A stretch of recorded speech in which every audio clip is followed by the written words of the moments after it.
Hello everybody, welcome to my dear students.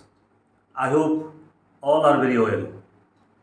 তো আজকে আমরা দশম শ্রেণীর জীববিদ্যার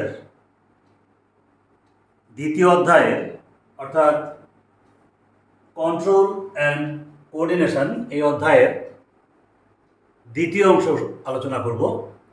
আজকে যে দুটো অংশ আলোচনা করব, সাইনাপসের গঠন অর্থাৎ স্ট্রাকচার অফ সাইনাপস এবং প্রতিবর্ত ক্রিয়া অর্থাৎ রিফ্লেক্স অ্যাকশন।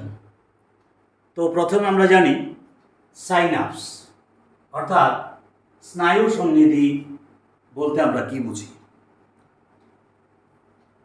দুটো নিউরনের সংযোগস্থলকে বলা হয় সাইনাপস অর্থাৎ জাংশন অফ টু নিউরনস। একটা নিউরনের অ্যাকশন এবং অপর একটি নিউরনের ডেনড্রন, তার যে সংযোগস্থল, এই সংযোগস্থলটাকে বলা হয় কি সাইনাপস। যে সংযোগস্থল অংশে অ্যাসিটাইল কোলিন নামক এক ধরনের নিউরোহিউমার থাকে, এই অংশটাকে এক কথায় বলা হয় সাইনাপটিক ক্লেফট। এই অংশের মাধ্যমেই স্নায়ুস্পন্দন এক নিউরন থেকে অন্য নিউরনে প্রবাহিত হয়। অর্থাৎ এক কথায় আমরা বলতে যা বুঝবো যে সাইনাপস বা প্রান্ত সন্নিকর্ষ বা স্নায়ু সন্নিধি বলতে আমরা বুঝি দুটি নিউরনের সংযোগস্থলকে, যার মাধ্যমে একটা নিউরন থেকে অন্য একটা নিউরনে স্নায়ুস্পন্দন প্রবাহিত হয়। আর এই সাইনাপসকে আমরা কয়েকটি ভাগে ভাগ করতে পারি তাদের গঠনগত অবস্থার ভিত্তিতে। যেমন নাম্বার 1,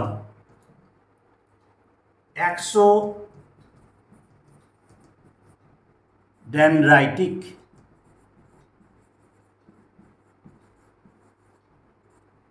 নাম্বার 2, एक्सोसोमाटिक। नंबर 3,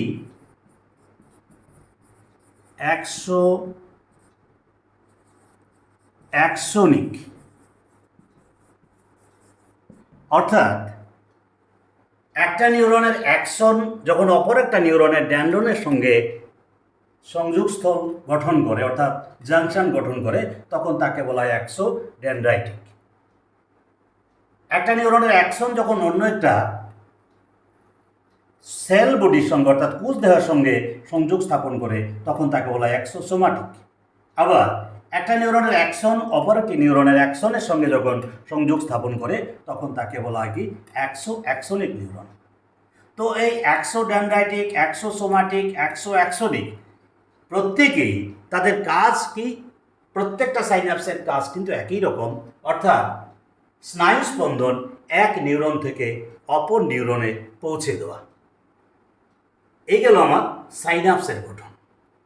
এবার আমার দ্বিতীয় পার্ট অর্থাৎ প্রতিবর্ত ক্রিয়া বা রিফ্লেক্স অ্যাকশন। তো প্রতিবর্ত ক্রিয়া বা রিফ্লেক্স অ্যাকশন বলতে আমরা কি বুঝি? বাহ্যিক কিংবা অভ্যন্তরীণ কোনো উদ্দীপনার প্রভাবে মস্তিষ্কের নির্দেশ ব্যতি রেখেই যদি সুষুম্নাকাণ্ডের দ্বারা আকস্মিক কোনো ক্রিয়া সংঘটিত হয়, তখন তাকে আমরা বলি কি প্রতিবর্ত ক্রিয়া অর্থাৎ রিফ্লেক্স অ্যাকশন।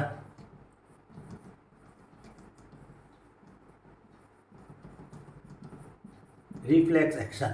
আর এই রিফ্লেক্স অ্যাকশনকে আমরা দুই ভাগে ভাগ করি। নাম্বার 1, সহজাত প্রতিবর্ত ক্রিয়া। নাম্বার 2, অভ্যাসজাত প্রতিবর্ত ক্রিয়া।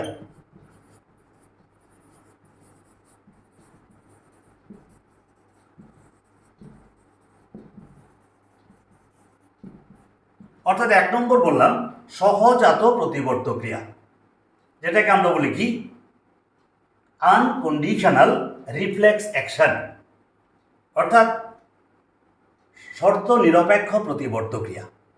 যে প্রতিবর্ত ক্রিয়ায় কোনো প্রকার শর্ত থাকে না, সেটা জন্মগত পিতামাতার দেহ থেকে প্রাপ্ত হয় যে ক্রিয়াটা, সেটাকে আমরা বলি কি সহজাত প্রতিবর্ত ক্রিয়া। যেমন একটা শিশু গ্রহণ করার পর সে মায়ের দুগ্ধ পান করবে, সেটা তার সহজাত প্রতিবর্ত ক্রিয়া। অভ্যাসজাত প্রতিবর্ত ক্রিয়া, যেটাকে আমরা বলি কি শর্ত সাপেক্ষ বা কন্ডিশনাল প্রতিবর্তক রিফ্লেক্স অ্যাকশন, এটা কি, যেটা অভিজ্ঞতার ফলে বা অভ্যাসের ফলে যে ক্রিয়াটা সংঘটিত হয় তাকে আমরা বলি কি অভ্যাসজাত প্রতিবর্ত ক্রিয়া বা কন্ডিশনাল রিফ্লেক্স অ্যাকশন। যেমন হাঁটতে শেখা, সাইকেল চালানো, এগুলি সব কি অভ্যাসজাত বা কন্ডিশনাল রিফ্লেক্স অ্যাকশন। তাহলে প্রতিবর্ত ক্রিয়া বা রিফ্লেক্স অ্যাকশনকে আমরা দুভাগে ভাগ করলাম, একটা কি conditional reflex action, unconditional reflex action, একটা কি কন্ডিশনাল রিফ্লেক্স অ্যাকশন, অর্থাৎ সহজাত প্রতিবর্ত ক্রিয়া এবং অভ্যাসজাত প্রতিবর্ত ক্রিয়া। তো এই প্রতিবর্ত ক্রিয়াটা আমাদের দেহে যেভাবে সংগঠিত হয়, অর্থাৎ যে পথে সংগঠিত হয়, সেটাকে আমরা বলি কি প্রতিবর্ত পথ বা রিফ্লেক্স আর্ক। এখানে একটা সুন্দর এক্সাম্পল দিয়ে আমরা বুঝিয়েছি যে কারো হাতে যদি গরম ছেঁকা লাগে, সেই খবরটা সুষুম্নাকাণ্ডের মাধ্যমে পুনরায় সেই হাতে আসে এবং হাতটা আমরা সরিয়ে নিই। কীভাবে হয় দেখো, গ্রাহক বা রিসেপ্টরের মাধ্যমে এই হিট বা গরমটা হাতে যখন আমরা স্পর্শ হয় তখন কি করে সেন্সরি নিউরন অর্থাৎ সংজ্ঞাবাহ স্নায়ু সেটাকে কোথায় নিয়ে যায়, সুষুম্নাকাণ্ড বা স্পাইনাল কর্ডে নিয়ে যায়। সেখান থেকে রিলে নিউরনের মাধ্যমে মোটর নিউরন হয়ে ইফেক্টর বা মাসলসে এসে পৌঁছায় এবং হাতটা সরিয়ে নিই আমরা। ইন দ্য মেন টাইম এই মেসেজ টু ব্রেন অর্থাৎ মস্তিষ্কে পৌঁছে যায়। এই সমস্ত ক্রিয়াটা একটা আকস্মিক, খুব হঠাৎ, খুব একটা ফ্র্যাকশন অফ সেকেন্ডের মধ্যে সংঘটিত হয়। ফলে এই ক্রিয়াটাকে আমরা বলি কি প্রতিবর্ত ক্রিয়া বা রিফ্লেক্স অ্যাকশন। আর এই রিফ্লেক্স অ্যাকশন এই পথে সংঘটিত হয়, ফলে তাকে আমরা বলি কি রিফ্লেক্স আর্ক বা প্রতিবর্ত চাপ। এটা তোমরা খুব সুন্দর এক্সাম্পল দিয়ে বুঝিয়েছেন বিজ্ঞানী প্যাভলভ। অনেকগুলি এক্সাম্পল ছিল ওনার, যে অভ্যাসজাত প্রতিবর্ত ক্রিয়া কিভাবে প্রতিবর্ত ক্রিয়াটা সংঘটিত হয়, অভ্যাসের ফলে কিভাবে হয়, সেটা অনেকগুলি এক্সাম্পলের সাহায্যে বিজ্ঞানী প্যাভলভ বুঝিয়েছে। তো আমরা তাহলে আজকে পরিষ্কার বুঝতে পারলাম যে সাইনাপসের গঠন, what is synapse and structure of synapse and function of synapse আলোচনা করলাম। পরবর্তী কোশ্চেনটা আমার ছিল what is reflex action, structure of reflex arc, অর্থাৎ প্রতিবর্ত পথ কিভাবে সংঘটিত হয়। এখানে একটা সিএনএস সুষুম্নাকাণ্ডের সঙ্গে ব্র্যাকেটে দেওয়া আছে, আমি জানার জন্য বুঝিয়ে দিই। CNS means central nervous system, কেন্দ্রীয় স্নায়ুতন্ত্র। সিএনএস মস্তিষ্ক এবং সুষুম্নাকাণ্ড নিয়ে এই সিএনএসটা গঠিত। তো এই জায়গাতে আমরা একটা পরিষ্কার জিনিস বুঝলাম, প্রতিবর্ত ক্রিয়াটা সংঘটিত হতে গেলে মস্তিষ্কের নির্দেশ ছাড়াই সুষুম্নাকাণ্ডের নির্দেশে সংঘটিত হয়, তবে মেসেজটা মস্তিষ্কে পৌঁছে যায়। এই ক্রিয়াটাকে আমরা বলি কি প্রতিবর্ত ক্রিয়া। আশা করি তোমাদের বুঝতে কোনো অসুবিধা হয়নি। এই চিত্রগুলির সাহায্যে যখন বুঝবে সাইনাপস এবং প্রতিবর্ত চাপ পরিষ্কার বুঝতে পারবে, চিত্রগুলি ভালো করে আঁকবে। আজকে তাহলে আমরা এখানে রাখছি, সবাই ভালো থাকবে।